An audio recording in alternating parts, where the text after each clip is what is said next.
Assalamu alaikum, brothers and sisters. Our today's topic is atheism.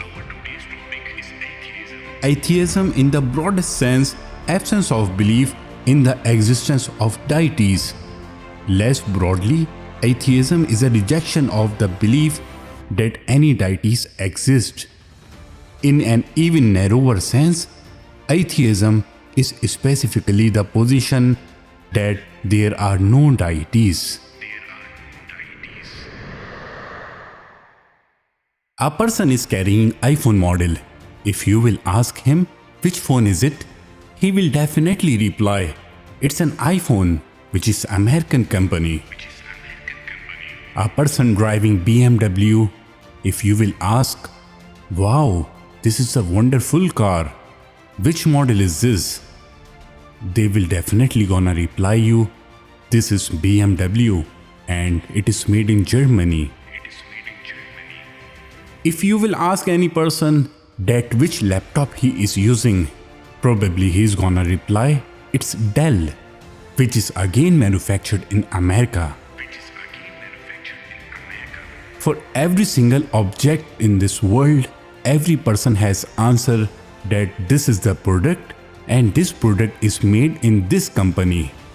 But when it comes to the origin of the life, they believe that the origin of earth is self-originated. There is no creator.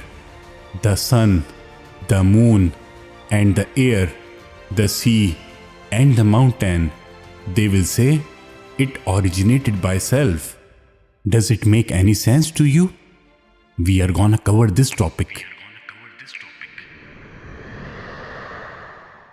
The first and most common question which comes in the mind is, why did God created us? The answer is very simple. Everyone would acknowledge that our body parts such as our eyes, ears, brain and hearts have a purpose. Would not it then make sense that the individual as a whole also has a purpose? God, the All-Wise, did not create us to simply wander aimlessly or to only fulfill our basic instincts and desires. Rather, God describes this life as a test. Every person is being tested as to who will choose to acknowledge God and follow His guidance. God says in the Quran, indeed, we God created man in order to test him, and we gave him hearing and vision. Indeed, we God showed him the way, whether he be grateful or ungrateful. For many, the underlying issue is not really about believing in God, but about the implications of believing in Him. It would mean being held to account and judged for one's action, which may be inconvenient for the lives they want to lead. Therefore, the test in this life involves following and humbling ourselves before God in preferences to our own desires, pride, and ego. The second most common question is, why does God need to test us? Actually, God is not in need of anything. He does not need to create anything and does not need to test anyone. He does not benefit from our belief and is not affected by our disbelief. Rather, it is a part of His infinite wisdom that He created us and gave us the opportunity to know Him. God knows the future. The point is for us to live through and experience our lives and make our own choices. The third common question is, do we really have a choice? The fact that God knows our choices does not make any less voluntary. God wants people to believe in Him, but He does not force anyone. If God willed, He could guide all the humankind as He has power over everything. But in His wisdom, He has created us with the ability to choose and made us accountable for our choices. God is not necessarily pleased with everything that He allows to occur. Now there comes a very big question. Why does not God just reveal himself? In God's wisdom, he has chosen to make himself known through his signs. This is a part of the test of this life. He has made it our responsibility to use the abilities he has given to us to acknowledge him. This means that only those who are sincere, humble, and reflect deeply will recognize and believe in him. You might be thinking, why is there suffering in the world?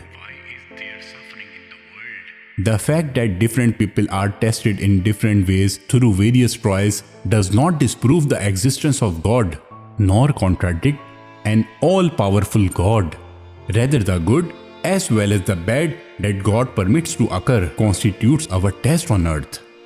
We cannot control what happens to us, but we can control how we react, which is what he judges us on. This world is volatile and temporary. However, the full justice in the hereafter, which is everlasting, will more than compensate for any injustices or misfortunes in this life. While we say that God has created us, a question comes in the mind: why does God punish people? No one can disagree with the concept of punishment, which is necessary for justice. God has created us with the ability to choose how we want to live and in turn be accountable. Those who sincerely strive to obey God will earn God's mercy and enter paradise. But those who are careless about their purpose in life and deny God have ultimately made their own choice and will be held to account. No one can blame God. God did not create people to punish them. Rather, he intends ease and mercy for them. The fact that God knows our choices does not make our actions any less voluntary and does not absolve us from responsibility. Islam is a practical religion that encourages a balance between hope in God's mercy and fear of his punishment, both of which are required to lead a positive and humble life. God is the most merciful, but also the most just. If there was no day of judgment, it would contradict the perfect justice of God, and life would be unfair. So here we would like to conclude our message of the day. Are we only here for 80 or so years and that's it? Or is there more to life? Are we just advanced apes with no ultimate purpose? Are we material beings with only physical needs? Or do we also have spiritual needs? For those who are genuine and still undecided about God, our advice is to sincerely ask for the following: God, if you exist, please guide me. You might be surprised by the results. Assalamu alaikum wa rahmatullahi wa barakatuhu.